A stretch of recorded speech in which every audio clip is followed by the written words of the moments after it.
Hey friends, Elizabeth here from Plant-Based Bride, and in today's video, I'm going to be setting up a brand new bullet journal.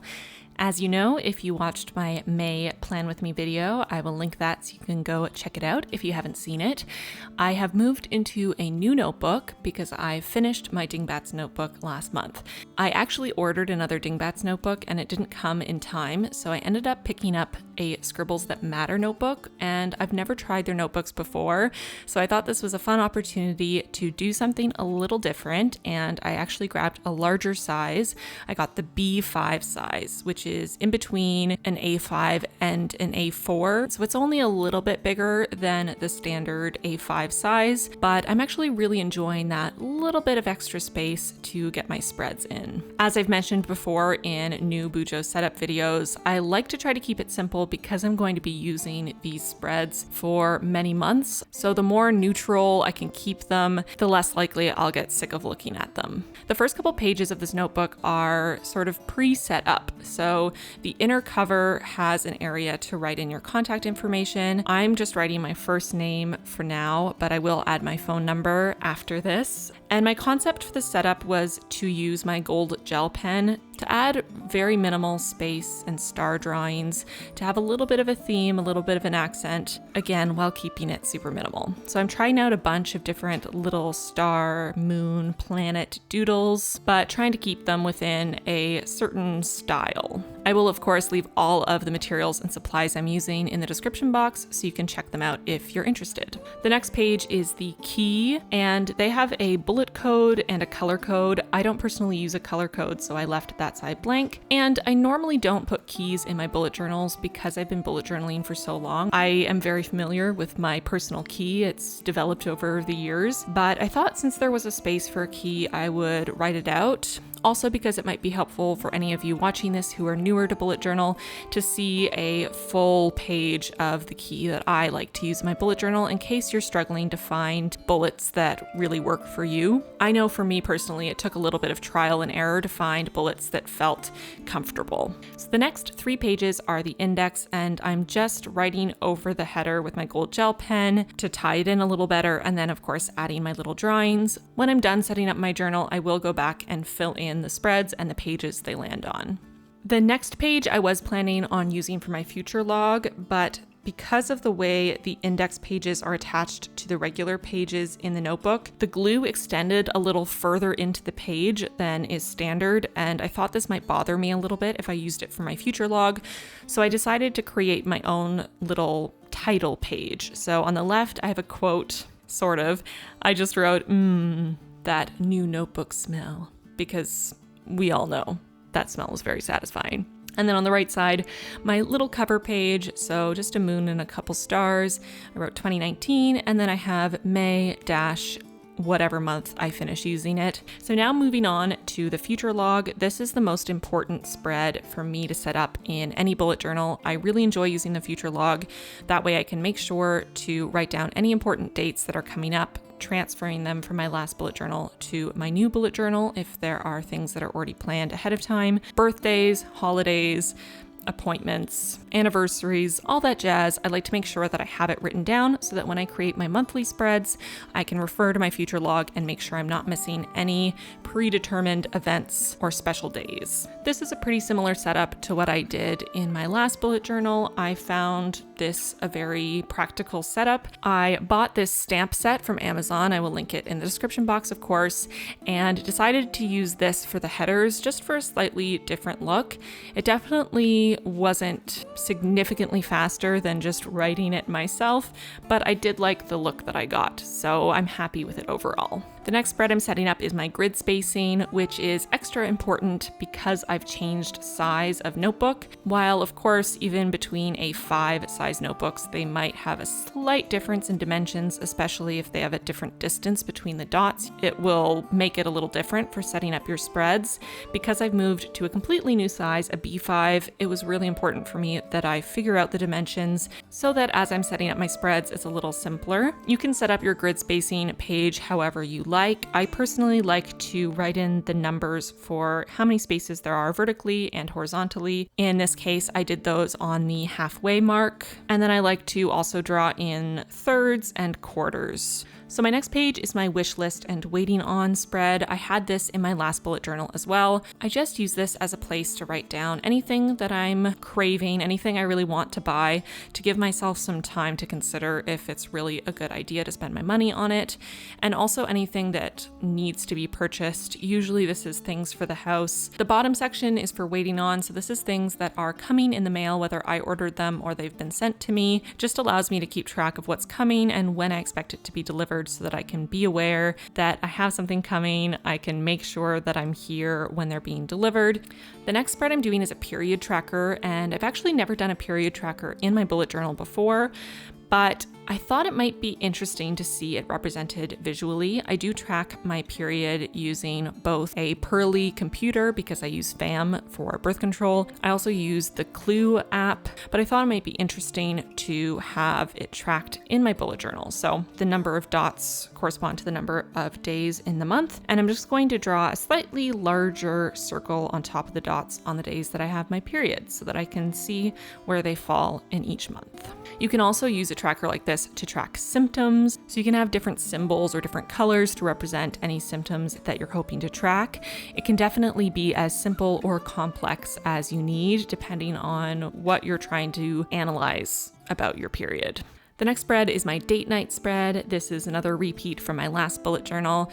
The idea here is just to write down date ideas and to cross them off, indicating which month they happened, in the hopes that this helps to inspire us to be a little bit more creative and to make sure we're taking time for date nights regularly. The next page I'm setting up is my 27 before 27 spread. This is essentially a mini bucket list for things that I want to do before my birthday in August.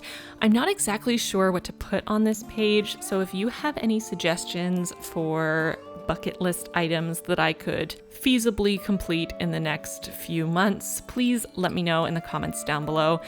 I'm just trying to challenge myself a little bit because I'm an introvert. I do struggle with anxiety. I tend to do things that make me comfortable and not really step outside of my comfort zone. But I feel as I get older, it's important that I do challenge myself, that I'm making time to have fun, to adventure, and to make long-lasting memories. So if you have suggestions, let me know in the comments. The next page is a goals page.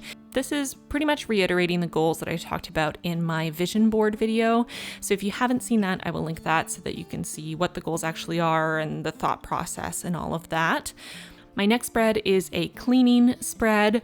I didn't have a cleaning spread in my last bullet journal, but I did in the bullet journal before that. I found that I didn't really use it 2 bullet journals ago, which is why I took it out of my last one. But now that I'm working from home, I think that I have a little bit more time and capacity to keep on top of a cleaning schedule. So I've popped it back in, just assigning a couple daily tasks like making the bed, tidying, scooping the kitty litter, doing the dishes, and then also choosing 1 weekly and 1 monthly task every day to complete. So some examples of the weekly tasks are doing laundry, putting out the garbage and recycling, watering the plants, sweeping, etc. Some examples of monthly tasks are cleaning out the fridge and microwave, spraying mold spray in the bathroom, completely replacing the litter, vacuuming the furniture, etc. And then at the bottom of the spread, I added a little when did we last section for some things that don't happen quite so often, like changing toothbrushes, checking the CO2 smoke detector, taking the cats to the vet, making appointments so that my husband and I can go to the dentist and the doctor. Just things that are important to keep track of, but you don't necessarily need to do every single month. My next spread is actually a brand new spread that I've never done in a bullet journal before, and it's a finances spread.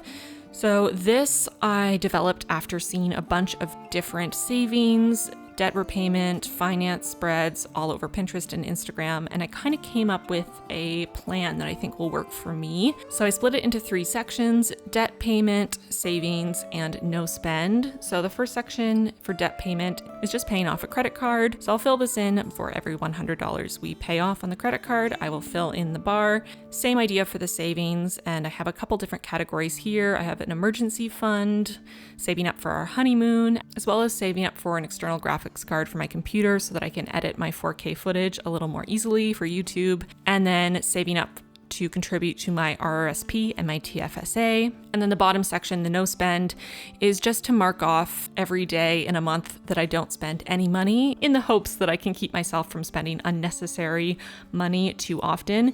My next spread is my video Kanban board. I talked about the concept of using a dynamic Kanban board in your bullet journal to track projects. I made an entire video dedicated to this, so I will link it for you to go check out if you're interested. Essentially, a very quick description is that you set up a board with all of the steps that are common to whatever type of project you're working on, and then you take something like a sticky note for each separate project, write the project on there, and then move it from step to step as you go through the project. So to simplify this, using the example here, this is a Kanban board for creating videos for my YouTube channel. So while videos are different and some videos have different steps than others, for the most part, they follow a very similar path. So I broke down what I do with a video into 14 steps that stay relatively consistent between videos, and then split up these pages into 7 sections on the left and 7 sections on the right, and wrote in all of those steps. So the steps that I decided to follow are plan, prep, film, shoot B-roll, take pictures, backup footage and optimize media, basic cut, color correct, voiceover and background music, audio edit, intro, outro, and final edit, export, upload, and then the final step is kind of a combination of making the thumbnail, filling in all the description, the end card, closed captions, all that stuff, and sharing with my patrons. So then I just have these little tabs in different colors, and I've written the title of the video or the idea of the video along with the day I'm hoping to upload, and then I just pop them in wherever they are in the process. This helps a lot if you have many different projects at different stages of completion at once. If you go check out the video I made on it, I was using it for work projects at my day job. So you can see 2 different examples of how you could utilize this kind of spread in your bullet journal to track projects, whether they're at work or for hobbies or goals at home. And moving on to the very last spread of this setup, it is my ideal day spread. This is another one that I've never made in a bullet journal, but again, transitioning to working from home, I am struggling a little bit with giving myself a set schedule when I really don't have one. So this is my attempt to give myself a little bit of a template to try to follow. So it's really going to depend on you and what your schedule is like, but this is my idea of an ideal day where I wake up in good time, I have my full morning routine, I give myself a full 8 hours to get my work done, and then I finish work at a reasonable time around 6:30, complete my evening routine, and have time to have dinner and do some self-care, some yoga and visualization, and also have some cuddle time with my husband and my cats before going to bed at a relatively reasonable time. Once I'd set up all of the spreads, the light was disappearing, so I actually took a break and finished filming the next day. And as I was flipping through, I noticed a couple spreads that felt a little bit plain, so I added just a couple decorations as I flipped through, beside the monthly headers on the future log, in the bottom right-hand corner of the goals spread, etc. And that's it for my new bullet journal setup. I hope it gave you some ideas for when you're setting up your next bullet journal. Of course, leave any questions you have about these spreads in the comments down below, and let me know any spreads that I didn't include that you like to include in a new BuJo setup so I can consider it for my next bullet journal. Thank you so much, as always, to my patrons. I appreciate you so much. If you want to join the Plant-Based Bride patron squad, check out the link in the description box down below. If you missed them, I did make 2 May Plan With Me videos this month, one in my own bullet journal and one in my husband's bullet journal. So I will link them here for you to go watch if you haven't seen them just yet. Okay, that's it. Thanks so much for watching, and I'll see you really soon in my next one. Bye, friends.